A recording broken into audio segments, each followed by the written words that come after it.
Hi everyone, in this video I'm going to discuss about a variables concept in Java.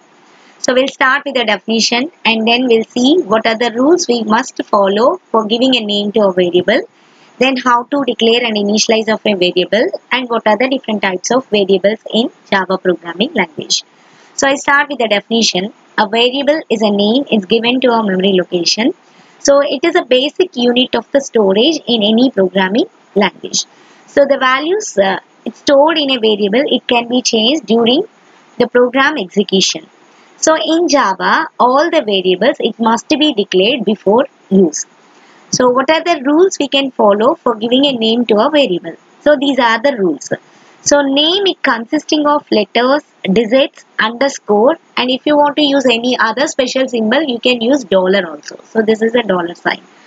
And names, it must begin with a letters. So always remember, variable name must start with a alphabet. And name should start with a lowercase letter and it cannot contain any white spaces. See, for example, if I want to give a name to my variable, I cannot give like this, like first space name. So this is not allowed in Java, right? So you have to use a symbol underscore between these two, or else you can make it as combine these two as a single variable name. Okay, so this is allowed. And names can also start with dollar and underscore.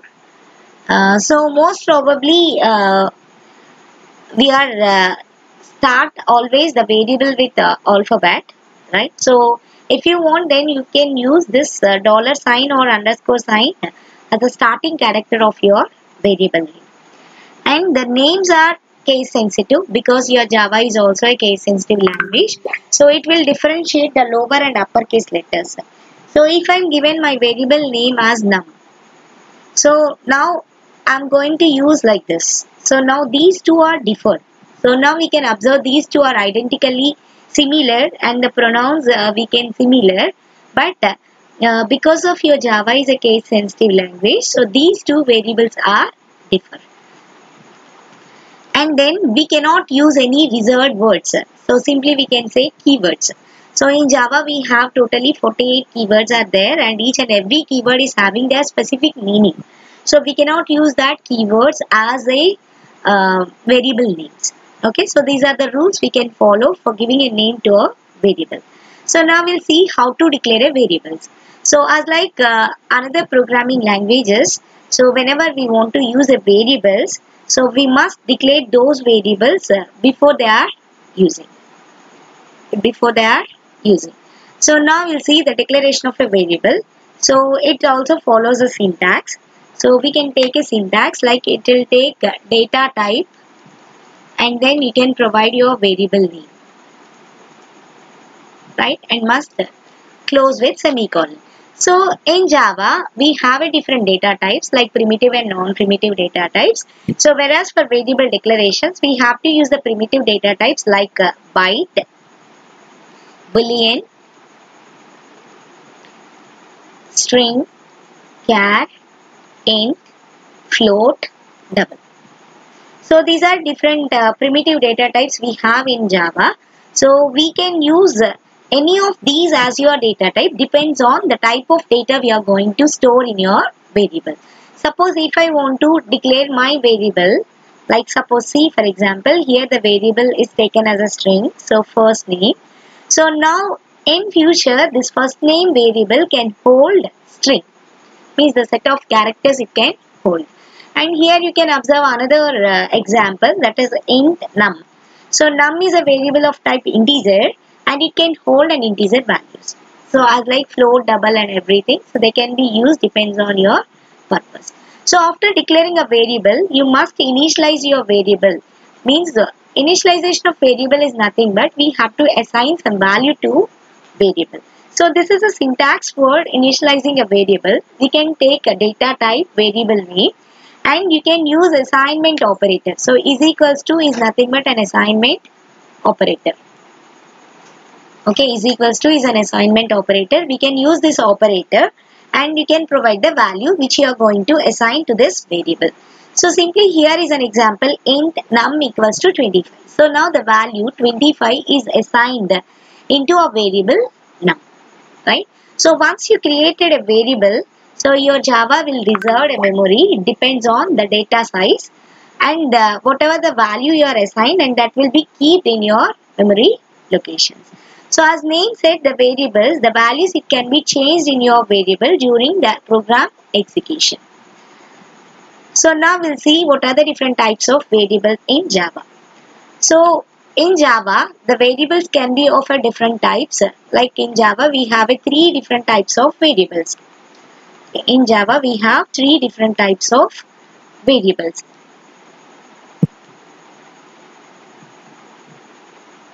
Okay, so the first one is a local variable. So we can say the first one is a local variable, and the second one is static variable, and instance variable. So these are three different types of variables which is available in your Java, and each and every variable is differentiated from one another by the place where we are declaring your variables and the span how these variables can access. So now we discuss about the local variables, right? We'll discuss about each and every variable. So we start with the local variable.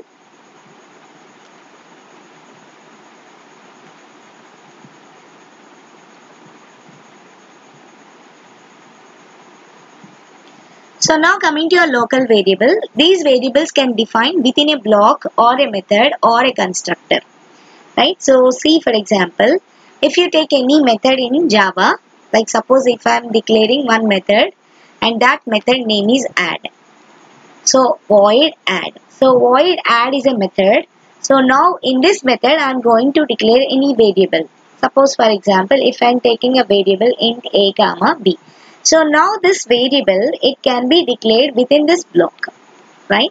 And within this method. Or you can take any constructor, is nothing but in Java, constructor is a special type of method.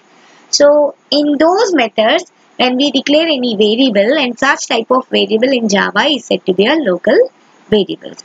And these variables are created when the block is entered or a function is called, and these can be destroyed when it is exit from the block, right? So now we can access these local variables within this block only or within this method only.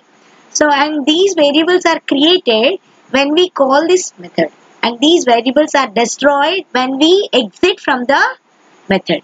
And the scope of these variables are, it exists only within a block, means we cannot access these variables outside of your method. Okay, and initialization of the local variables is mandatory. So before we are going to use in your program within a particular scope. So now we'll see about an instance variables. So this is the second type of variables in Java. So the instance variable are a non-static variables.